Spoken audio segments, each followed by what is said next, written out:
Ladies and gentlemen, in this episode, you are going to hear opinions. And while the podcast is endorsed by Uriah Heep, the opinions of the host and various guests do not necessarily represent the opinions of the band or any of the members past or present. With that being said, let's celebrate the music of Uriah Heep.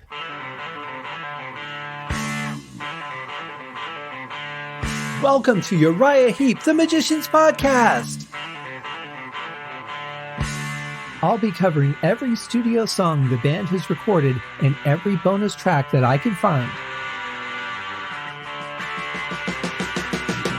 Each week we'll go over a new song from the beginning to where they are currently, and as they keep adding albums, I'll keep adding shows.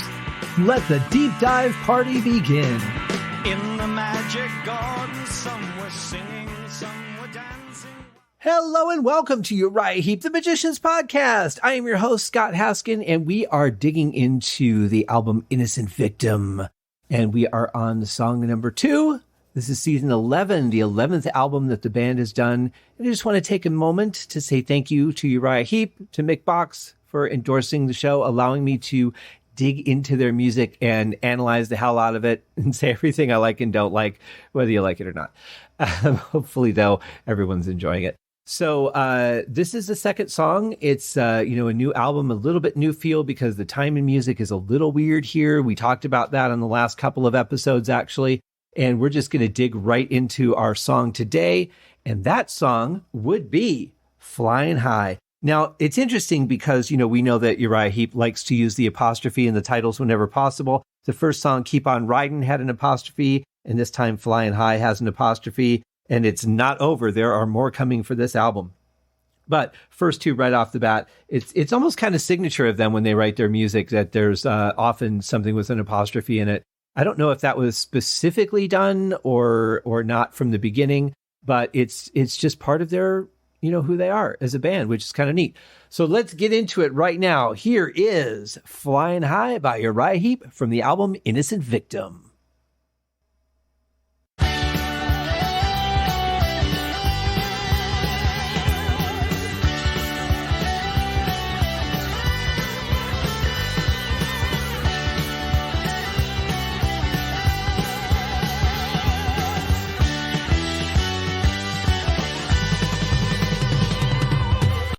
Well, I can't remember the song, which one it was now, but there was another song that had that sort of same synthesizer where it's modulated in a certain way that just doesn't hit for me.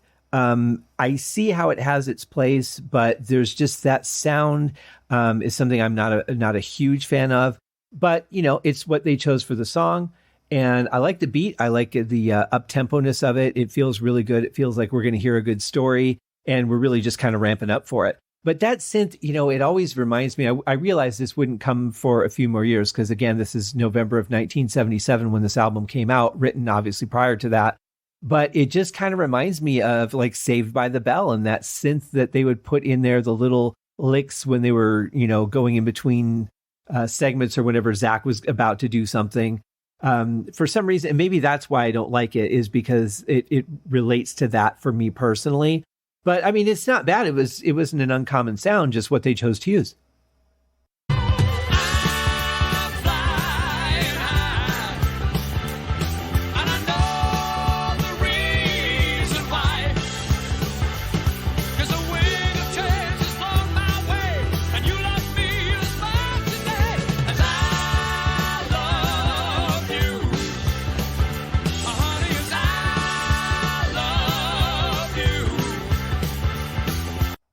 Well, I kind of called it from the beginning, which was only, 45 seconds ago. But the idea that this would be kind of like a, good beat, happy song. And, whenever you're singing about love in the good way, it's always got a little bit of lift to it. But there's something interesting here. I feel like it's kind of like a shuffle beat, except it's just not the double shuffle that we're used to hearing from this band. So a kind of interesting choice because it could have easily been the double shuffle that this is kind of a variation of that instead. I think had they gone that route, though, I think the bass line would have been a little different. And I really like what Trevor's playing on this. I like the way he's kind of walking up and down the scale and then going back to the root and then going back up and down again. That's a nice little change up there that adds some flavor to it. But yeah, just a good feeling overall. I used to think that love was so strange. It was something that I used to ease the pain. There were times it seemed it hurt to touch. It's never gonna hurt so much. There's no love at all. Honey, there's no love at all. It's a crazy feeling.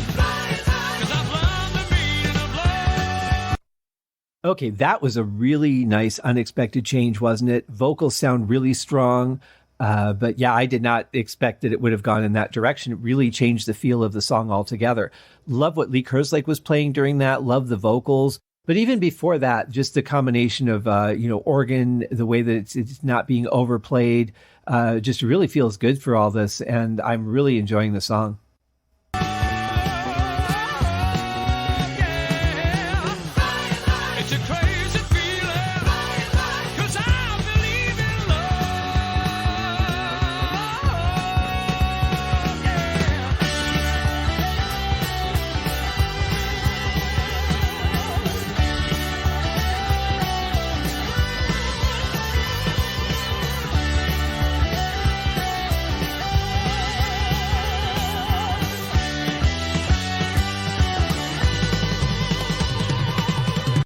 So with the synth, it actually doesn't sound as bad here, but it's just that kind of modulation that I think is what I really don't like. But I love the sound of the synth, especially the attack of it. I've got some sounds like that, and I'm really not one of those writers that uses the bar a lot on the keyboard. So for me, I don't typically do that kind of modulation, and maybe that's just why I'm turned off to it. But in any case, love the drum fill there. Love that part. Just the song's just so high energy.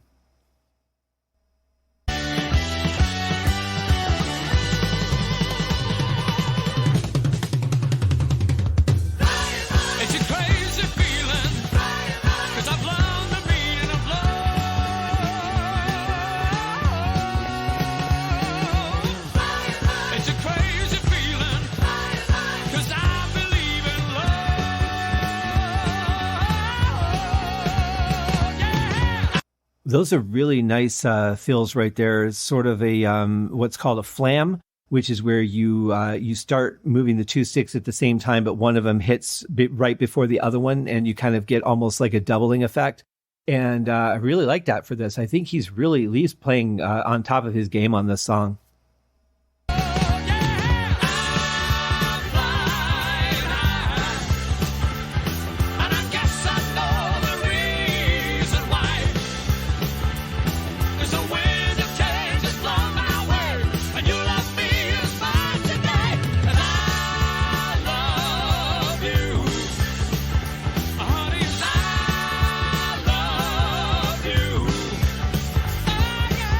The blend of the vocals is just fantastic. I mean, so well performed and so well mixed. I really love that high harmony that's coming in. It just sounds like the way an individual instrument is designed to perform, like say playing a chord on a piano or playing, a chord with, 2 octaves down, you're playing the root note or something. Just the way that notes are meant to harmonize sounds fantastic.